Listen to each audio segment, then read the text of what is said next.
হরে কৃষ্ণ। একটা বিশেষ গুরুত্বপূর্ণ আলোচনা যে আমাদের খুব সতর্ক থাকা উচিত, খুবই সতর্ক থাকা উচিত। কতগুলো পয়েন্ট আছে যেগুলো আমাদের খুবই সতর্ক থাকা উচিত, যে বৈষ্ণব অপরাধের কতগুলি দিক বা বৈষ্ণব অপরাধ থেকে আমরা সতর্ক থাকতে পারি। সেই সূত্রে প্রথম হচ্ছে জন্ম নিরূপণ। বৈষ্ণবের আমরা এরকম দোষ যেন না দেখি, বৈষ্ণবের এরকম যেন না আমরা চিন্তা করি বা আলোচনা করি কি বৈষ্ণব সে এখন ভগবানের সান্নিধ্যে এসেছে, সে আগে খুব খারাপ আচরণ করতো বা নীচ কুলে জন্মগ্রহণ করেছে, বা চণ্ডাল কুলে, বা আমেরিকায়, বা বাংলাদেশে, বা অন্য কোনো স্থানে। তো এরকম আমরা যেন না চিন্তা করি বা আলোচনা করি বা মনে মনেও যেন না ভাবি, এটা অপরাধ। তাহলে সতর্ক থাকতে হবে। ভগবান বলছেন যে আমার স্মরণ বা আমাকে আশ্রয় করে জীবন অতিবাহিত করে সেই আমার প্রিয় ভক্ত। তাহলে আমরা সতর্ক থাকব যে তার জন্ম কোথায় হয়েছে, কোন কুলে হয়েছে, সে ব্রাহ্মণ না ক্ষত্রিয়, সে আমেরিকায় না পাকিস্তানে না বাংলাদেশে, এরকম যেন না আমরা চিন্তা করি। 2 নম্বর কি শরীর নিরূপণ। বৈষ্ণবের আমরা বা বৈষ্ণবীর এরকম আমরা দোষ দেখব না, এরকম চিন্তাও করব না কি তিনি নারী কি পুরুষ আমরা দেখব না, তিনি সুন্দর রঙের সাদা বা ফর্সা এরকম আমরা দেখব না। আর তিনি ভগবানের নাম স্মরণ করতে পারেন, ভগবানের নাম জপ করছে মানে তাকে আমাদের শ্রদ্ধা করতে হবে, সম্মান করতে হবে। সে নারী শরীর হোক বা পুরুষ শরীর হোক, যে কোনো শরীর হোক, সে খারাপ দেখতে হোক বা ভালো দেখতে হোক, সেটা বড় বিষয় নয়। আচ্ছা, 3 নম্বর ভাবী বা ভব নিরূপণ। মানে এটা কীরকম, সে ছোট হতে পারে বা অনেক বড় হতে পারে, এরকম যেন না আমরা মনে করি। আমার সন্তানের কাছ থেকে আমি শিক্ষা লাভ করতে পারি, যে আমার সন্তান আমাকে উপদেশ দিচ্ছে মানে আমি তার দোষ দেখব যে তুমি আমার সন্তান, তুমি আমাকে ভগবানের কথা বলতে পারো না, এরকম যেন না হয়। তিনি আমার থেকে বড় হতেই পারে, সে যদি সেরকম শাস্ত্র জ্ঞানী হয়, সে যদি সেরকম আচরণ করে এবং ভগবানের একনিষ্ঠতা থাকে, তাহলে তার উপদেশ আমাকে মানতেই হবে, সে ছোট হোক বা বড় হোক। এটা আমাদের সতর্ক থাকতে হবে। 4 নম্বর কি আশ্রম নিরূপণ। আশ্রম, সে কোন আশ্রমে, সন্ন্যাসী বৈষ্ণব বা গৃহস্থ বৈষ্ণব, এরকম যেন না আমরা বিচার করি। ভগবানের নাম স্মরণ করছে মানে সন্ন্যাসী হোক বা গৃহস্থ হোক বা ব্রহ্মচারী হোক, আমাদের তাদের শ্রদ্ধা করতেই হবে। 5 নম্বর কি অব্যয় নিরূপণ। অব্যয়ন নিরূপণ অর্থাৎ কি আমরা এরকম দেখব না সে ভগবানের নাম স্মরণ করছে, কিন্তু আমরা তাকে দেখি তার দেহভিত্তিক বিচারে তার একটা চোখ অন্ধ হতে পারে বা কালা হতে পারে বা খোঁড়া হতে পারে, হ্যাঁ, অঙ্গ বিকৃতি যাকে বলে।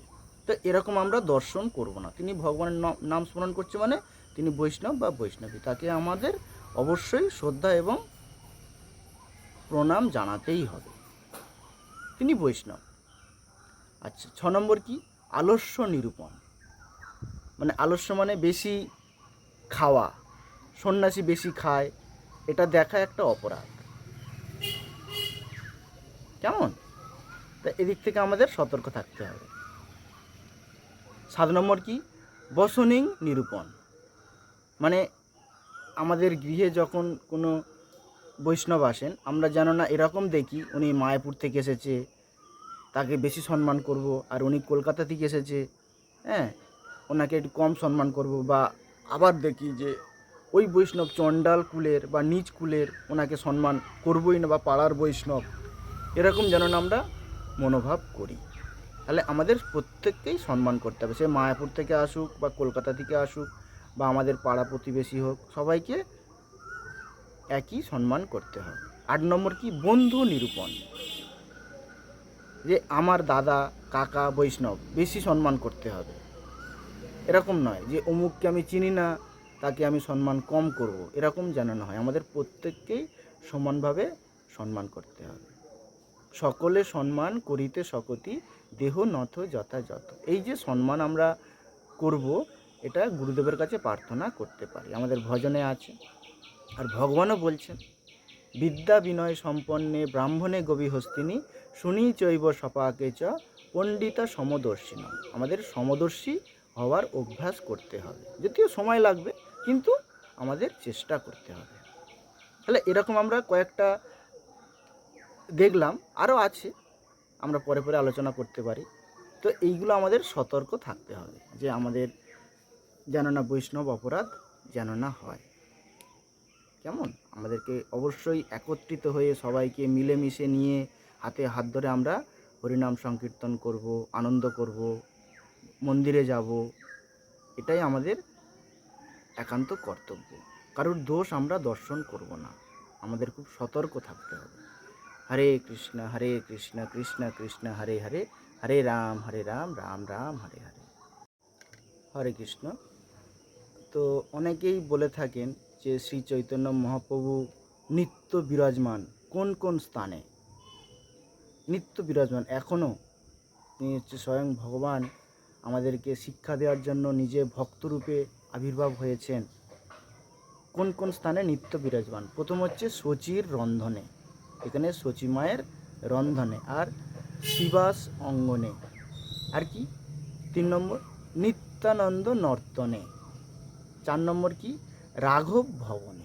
এই 4টে জায়গায় শ্রী চৈতন্য মহাপ্রভু নিত্য বিরাজ করছেন। হরে কৃষ্ণ কৃষ্ণ কৃষ্ণ হরে হরে, হরে রাম রাম রাম হরে হরে। হরে কৃষ্ণ। আমরা দেখি সচরাচর অনেকেই বলে থাকেন, আমি কেন এত দুঃখ পাচ্ছি, আমি কেন এত কষ্ট পাচ্ছি। তো সেই সূত্রে আমরা শাস্ত্র থেকে জানব এই দুঃখ কি, দুঃখ কয় প্রকার বা কোথা থেকে আসে, এটা আমরা জানব।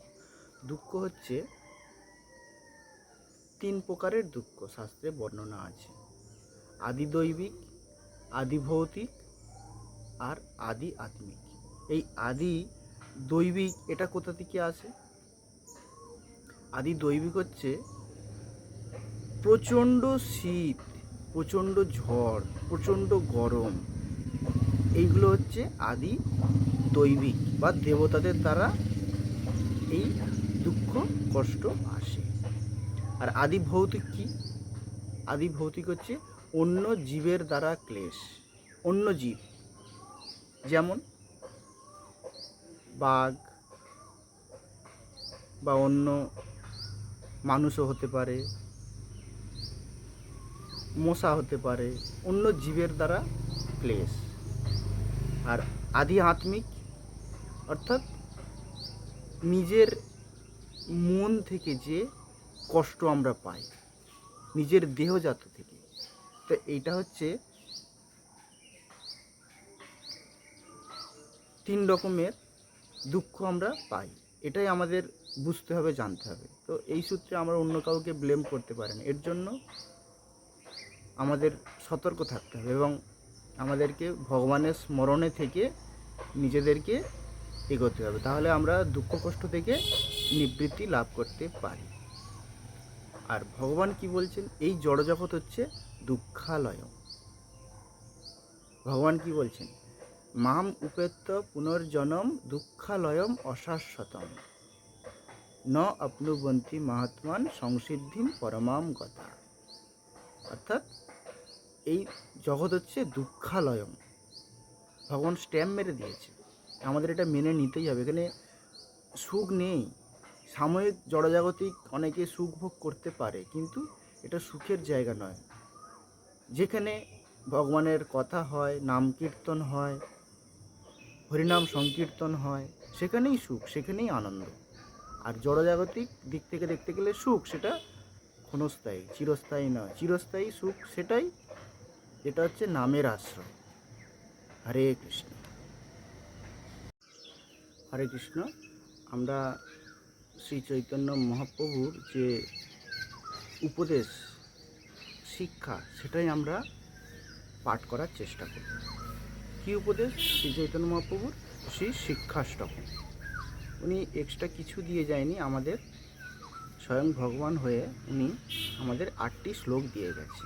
সেই শ্লোকটি আমরা শ্রবণ করব। শ্রী শিক্ষাষ্টকম। চেত দর্পণ মার্জনং ভবমহাদাবাগ্নি নির্বাপনম শ্রেয় কৈরব চন্দ্রিকা বিতরণম বিদ্যাবধূ জীবনম আনন্দম বুদ্ধিবর্ধনম প্রতিপদম পুণ্যমৃত আস্বাদনম সর্ব আত্মস্নপনম পরম বিজয়তে শ্রীকৃষ্ণ সংকীর্তনম। নামনামকারী বহুধা নিজ সর্বশক্তি স্তত্রার্পিতা নিয়মিত স্মরণেন কাল এতাদৃশী তব কৃপা ভগবন মমাপি দুর্দৈবম ঈদৃশম ইহা জনিনানুরাগ ত্রিনাদপি সুনিচেন তররপি সহিষ্ণুনা অমানিনা মানদেন কীর্তনীয় সদা হরি।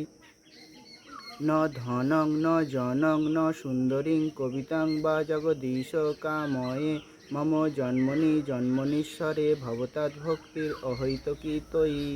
ওই নন্দতনুজ কিঙ্করং পতিতং মাং বিষমে ভবাম্বুধৌ কৃপয়া তব পাদ পঙ্কজ স্থিতধূলি সদৃশং বিচিন্তয় নয়নং গলদশ্রুধারয়া বদনং গদগদরুদ্ধয়া গিরা পুলকৈ নিচিতং বপু কদা তব নাম গহনে ভবিষ্যতি।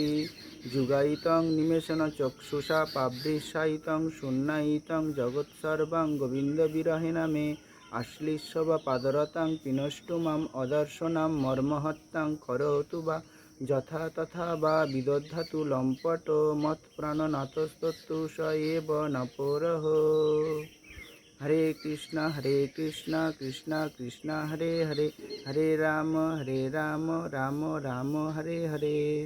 তো এইটাই হচ্ছে শ্রী চৈতন্য মহাপ্রভুর আমাদের আদর্শ শিক্ষা, যে এই কলিযুগে আমাদের মার্জন করার জন্যই হরে কৃষ্ণ মহামন্ত্রর আশ্রয় নিতে হবে, আমাদের এই হরিনামের আশ্রয় অবশ্যই নিতে হবে। হরে কৃষ্ণ। হরে কৃষ্ণ। আমরা দেখি সচরাচর অনেকেই বলেন যে আমি ব্রাহ্মণ, আমি ক্ষত্রিয়, আমি ব্যবসাদার বা আমি নিচু শ্রেণী। সেই সূত্রে ভগবান কি বলছেন? চাতুর্বর্ণম ময়া সৃষ্টম গুণকর্ম বিভাগস। 4টি বর্ণ আশ্রম ভগবান সৃষ্টি করেছেন। তো সেই যে ব্রাহ্মণ বলে নিজেকে দাবি করছে, তার গুণ থাকতে হবে যে আমি ব্রাহ্মণ। কী গুণ? না, তিনি ভগবানের বাণী প্রচার করবেন এবং ভগবানের নাম কীর্তন করবেন। সেই সূত্রে চৈতন্য চরিত্রামৃতে চৈতন্য মহাপ্রভু বলছেন, 4 বর্ণ আশ্রম যদি কৃষ্ণ নাহি ভজে স্বধর্ম করিতেও সে রৌরবে পড়ি মজে। অর্থাৎ রৌরব নামক একটি নরক আছে, সেই নরকে পড়ে কষ্ট পাবে।